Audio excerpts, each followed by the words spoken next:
Raptors have lost 3 straight. Hambone, what are we going to do? Dramatically overreact. What's our objective? To dramatically overreact.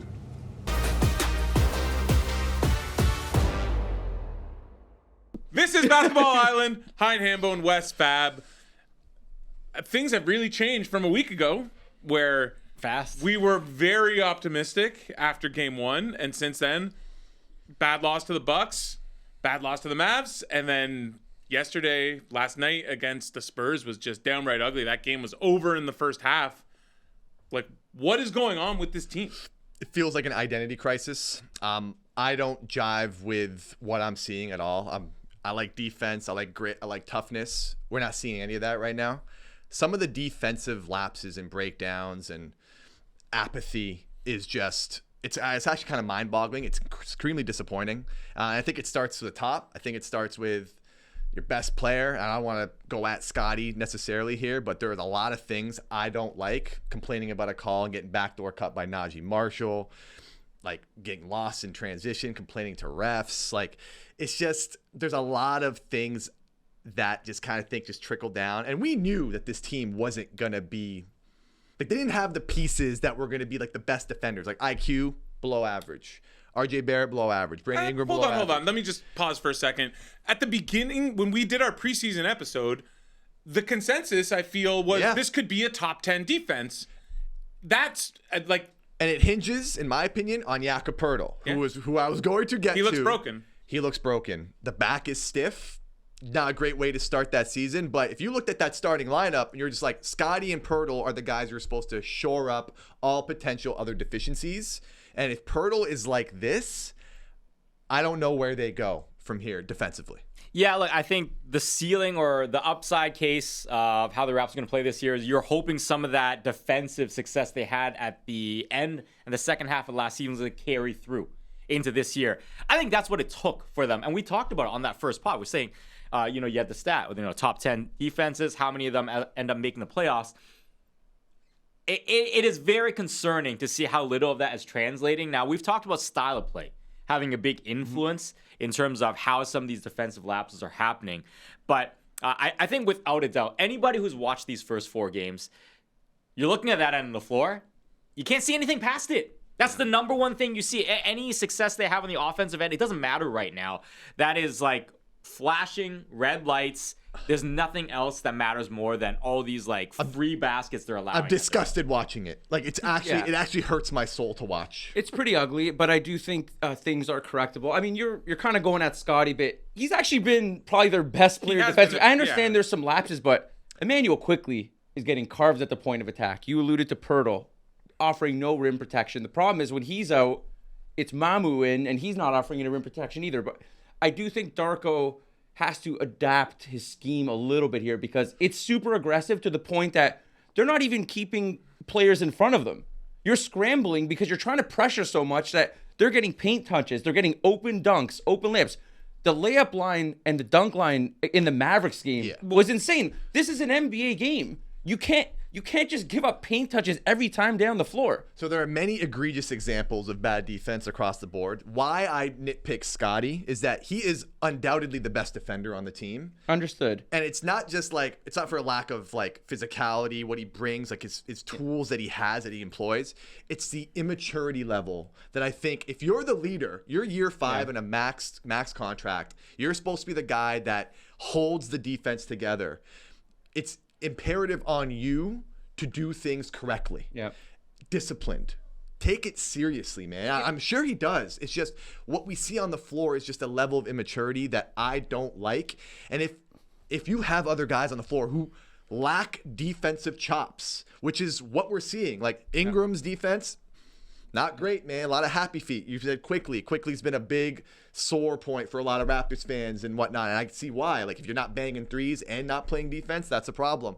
It's just, it trickles down. And to your point about the defensive scheme, like what we saw in Summer League, if you're watching this team, was a lot of young guys with energy, get into the ball, kill you in transition, turn you over, flying around on defense. Rotations are crisp. The starters, I don't believe, are equipped to play that way. I was hopeful that they would if you had guys like Scotty and Jakob Poeltl who can shore up the middle, the connectors, the glue guys are communicating, they're making sure people are in the right spots.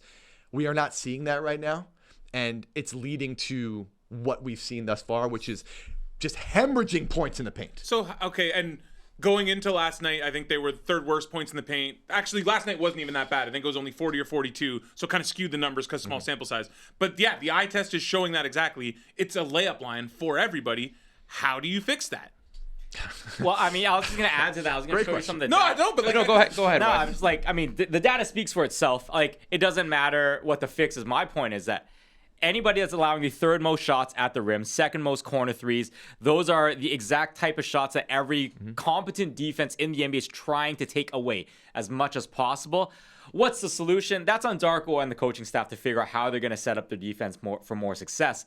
But if you're going to allow shot frequency data like that the rest of the season, it's impossible for the Raps to have even a top 20 defense. Yeah, your math ain't Your mathing bottom, with that. there's no chance the math is going to work out. Your bottom 10 guaranteed. You cannot give up that many shots at the rim and in the corners. I think if you want to improve on it, I mean, I'm just like, let's keep guys in front of us, contest shots. Like, let's start with basics here. I understand you want to pressure and turn other teams over because that's going to lead to easy breakouts, but you can't be aggressive to the point where you're just getting bludgeoned inside the paint. And I feel like they've been in the bonus in almost every quarter this season. You can't be in the bonus 3-4 minutes left of every quarter and just send other teams to the free throw line consistently. And the data supports that. They allow the second highest opponent free throw rate in the NBA right now.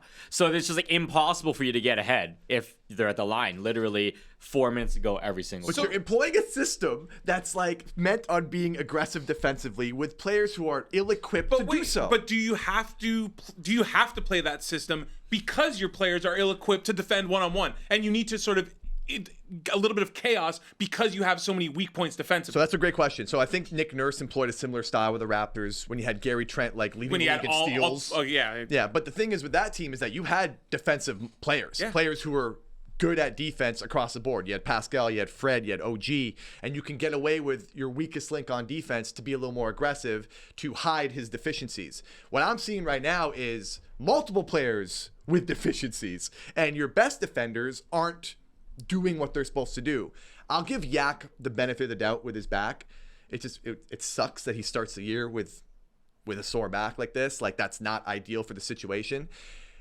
To me, if this is the style of play that you wanted to implement for this team, they're in the locker room. They're in you're Darko Rajakovic. You're coaching this team. You see what you have. I think it's very, very hard, to Fab's point as well, to completely flip your philosophy just on a dime. Oh, now you should play more conservative style. But you've been preaching this style for months now. This is Darko Rajakovic's vision for what a good defense is supposed to do. If you didn't know that your players were ill-equipped to execute that, that is a big, big red flag to me that you're unable to see that. But good coaches and good teams to me are malleable. It doesn't have to be a black and white, this is our only scheme and we only play this way. You have to adapt to certain games and certain situations. You can take the foot off the gas a little bit sometimes, and when you feel like you have a team that you can turn over more, apply more pressure. It doesn't have to be one way all the time. Just look at who you're playing. It clearly wasn't working against the Mavericks, that you kept doing it. So your point, it's on Darko to adjust and harness what you have in front of you. And if that means a lineup change, because, before you, the starters are a negative 20 net rating in 56 minutes or 50-ish minutes. That is an alarmingly bad net rating for that amount of time. I want to add a little bit of grace here too. So, I pose the question: if you look at the NBA right now, who would you say are some of the best front court offensive weapons in the league?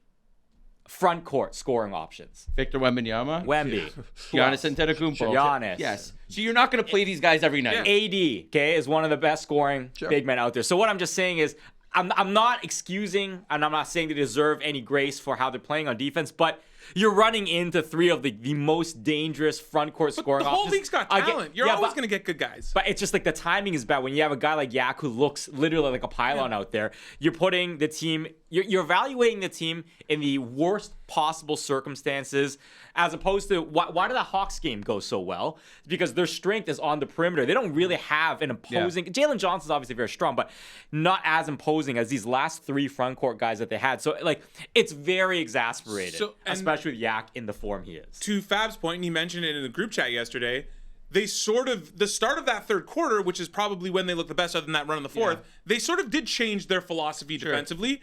And it tightened things. It looked better. It did. And then even when we talk about the fourth quarter, CMB on Wemby, your second game, that's your assignment. And what did he forced to travel, he had a couple steals, and created another turnover on out of bounds. And this might be really early, 2 games in, is CMB at center the way to close things out defensively? And maybe we get to see more of that if Yak's out for a significant you may amount of not time. have a choice. This team lacks size. With Jakob out, to Wes's point, you're going to get abused inside. So I think you kind of have to lean into another style of play, like maybe something like the Nick Nurse days, what Nick Nurse employed back in the day. Here we go again. 6'8", 6'9", but what else do you have? Like Mamu, bless his heart, is not a defender. After Jakob you get real thin in terms of size on this team. So why not lean into some of your strengths? The starting lineup, to me, that was the biggest question for us coming in. Do the pieces fit? Do these guys fit together? Its early returns are not really. And I understand your point's taken about front court guys dominating, but the perimeter guys aren't. They cannot stop the point of attack. It's very frustrating to watch. A lot of guys have happy feet. Like RJ Barrett, credit to him, has actually been busting. He's still, listen, man, there's obviously some. He hasn't playing. RJ hasn't been the issue. No, definitely not. Okay, he's not. Defense aside, offensively, there's a little too much quickly with the ball for me right now. Okay. His usage is almost the equivalent of Barnes. That shouldn't be happening. If Barnes is your max player, a great facilitator for everyone else, I don't want quickly running as much offense. Get him off the ball more. That's not happening. It's like, why is Darko obsessed with having this guy run every possession when he's on the court? Like, I don't understand why Barnes, like even against the Spurs, he's standing in the corner. How is that making any use of him at all? Why I like the CMB thing is I think he brings a level of toughness and grit that the lineup desperately needs right now. I think the Raptors have a lot of they have solid players, they got nice guys, but there's a little bit of softness that I'm noticing. Caleb, a little bit is an understatement. Caleb Martin dunking on you late in the game in like a game that was like 10-point game at that point, and he slams it on you with like under a second left, and like other than Jamal Shed, like no one got in his face. Call me old school, man, but like I don't like that. Like I saw Scotty joking around with Ryan Nembhard. Culture would post-game. never. No, but even also the previous iteration of the Raptors would never. Like, so there's, to me, it's a DNA thing, and I feel like someone like CMB, I think, doesn't really give a. Like I think he thinks he's like one of the best players on both ends of the floor as a rookie. Like he has that mentality. He also banged three threes. Yes. Yeah. And I want him to if the shot comes around, then that's a home run. Keep shooting, because I think that mentality right now, like we can look at the numbers, we can look at like, not wanting to like disappoint, other players. Everyone's trying to share the ball. They're learning a new system. Like this team has not played together. Granted, all these points are taken. It's just there is something that palpable that needs to exist, and that's toughness across the board. I don't know. I don't see it. Wemby, like, there was several possessions that went back and forth, and then Wemby kind of took him to the basket, and they called timeout. Wemby was legit fired up and like screaming at the way CMB was defending him. It's like, you are the only person who's giving that to you. Yeah. He was the only guy. That's a great sign. I mean, and that he definitely was the positive coming out of the Spurs game. And okay, if we're gonna be, let's try to shine a little bit of a positive light. It's only been 4 games, so a lot of these numbers are going to change quickly, right? Let's do an eye test question then. Sure. What does this team do well? They score in transition very well. Yes. They're excellent at getting the ball up and taking advantage of mistakes that are made by the other team, points off of turnovers. That's something they're doing very well. It's the flip side of that they just obviously got to have better fundamentals on, is when they're the ones making the turnovers, why are they always playing 3-on-2? Why is there always an odd man advantage for the other team, right? Yeah. Like they just have to get back in transition faster. But offensive, like you can't take away some of the gains that like RJ Barrett's shooting the highest effective field goal percentage of his career right now. Yeah, he's been good. His shot selection, especially in the offense that they have right now, is literally probably one of the best things that they're doing. So offensively, the style of offense that they're trying to generate, it's great. They're getting easier looks. It's just they're not doing it on the other way back. I did promise to dramatically overreact in this pod. So we're looking at it through a 4-game sample. The starting lineup, how many games do you give it? before you actually decide to do A something. wise man once said, maybe quickly off the bench.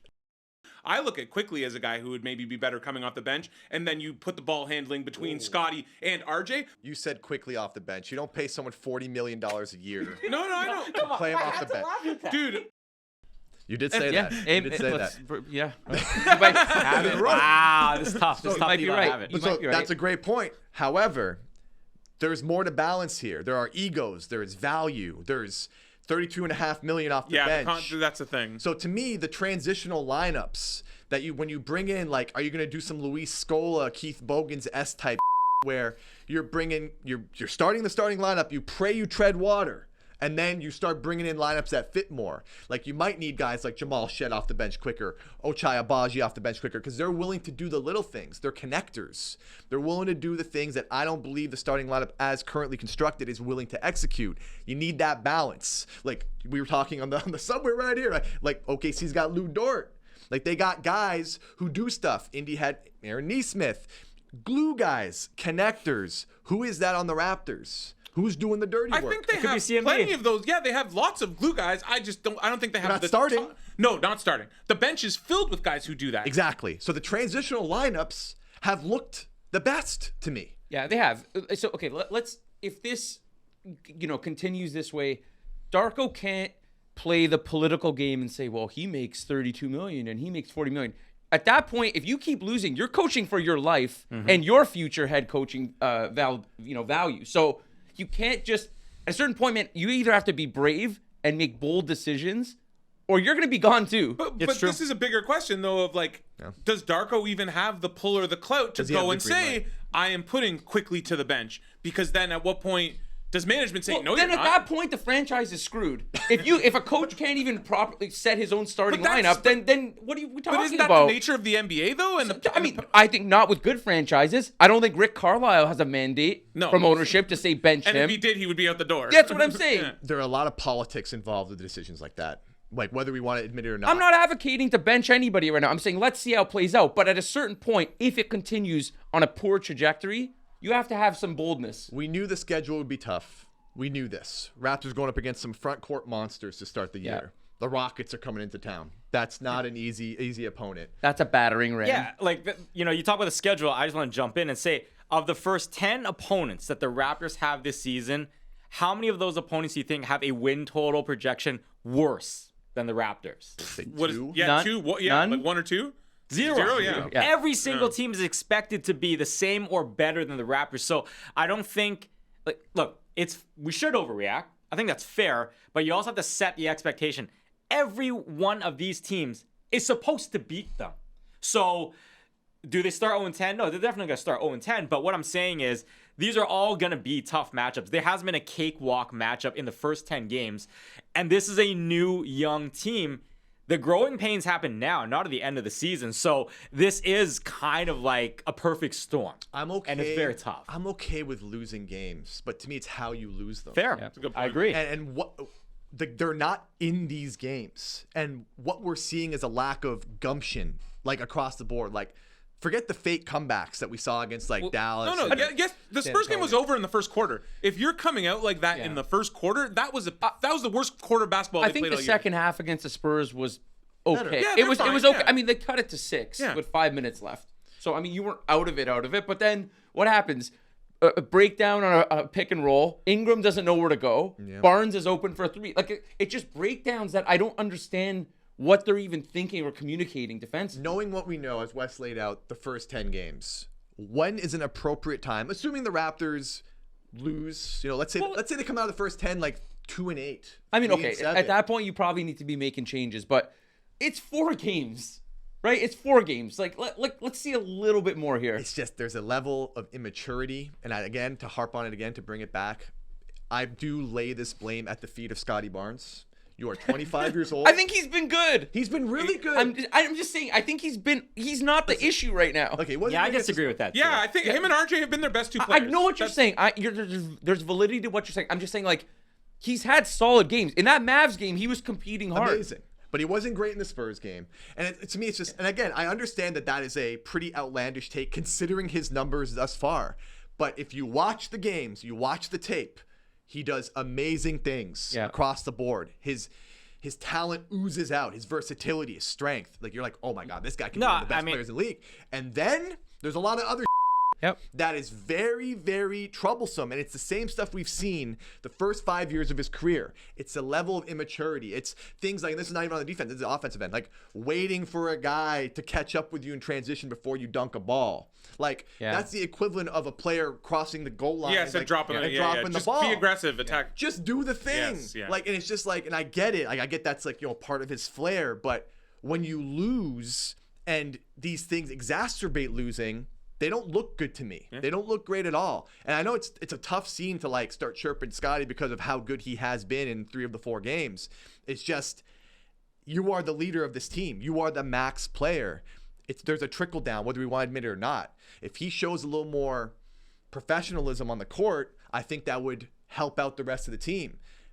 The Dallas game really, really set me some like alarms and sirens that I did not like. Let's see how it goes. I'm going to give him time. Yeah. Because he's been so good. Yeah.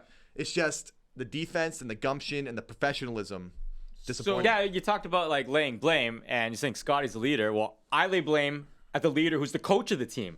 Darko's got to be able to see some of these things that they're running right now. They're not working.